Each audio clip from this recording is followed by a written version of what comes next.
伫咧22举办的秋斗大游行，照主办单位所讲的，参加人数有要到5万人。不过，所有真侪人是政党苦来的，也奉质疑讲本地真单纯的劳工游行，却变过是政治操作，和劳工的权益诉求规个走正去。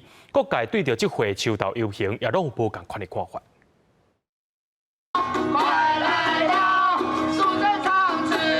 22号的秋斗大游行，会使讲是30年来场面上大的一届。不过，几若个在野政党出现伫游行的队伍内底，诉求食品安全的问题。虽然救援声势，嘛互人批评讲，原地劳团为主的场，煞变做政治场。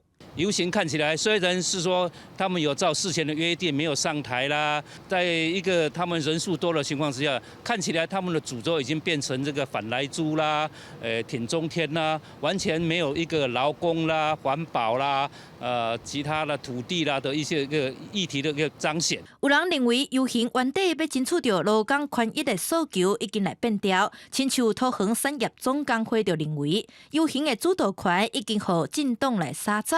互人感觉失望。以后的秋斗都是以劳工或者是环保啦、土地啦、拆迁问题为主。任何的主流政党，如果他们想要表达诉求，请他们自己办游行。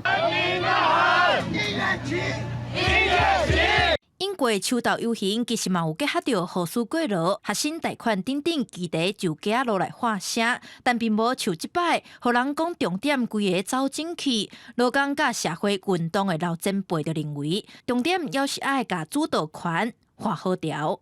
其实我无感觉劳工唔通参加，嘛唔通去参加政党的。我同时嘛参加民进党的发起的，我嘛去参加，唔是袂当啦。我认为讲会当。 但只不过你的主导权，你的诉求唔能去用食去，你秋斗本身就是劳工议题，爱上大声。对参与秋斗劳团单位表达不满，国民党发言人是强调，是因为有共同的理念才会做伙来游行，绝对唔是要挂丢啊尾。嘛讲到未来会搁加强沟通讨论，民进党这边是维持社民稿的讲法，强调尊重各种的游行集会。记者陈嘉文、周玉水采访报道。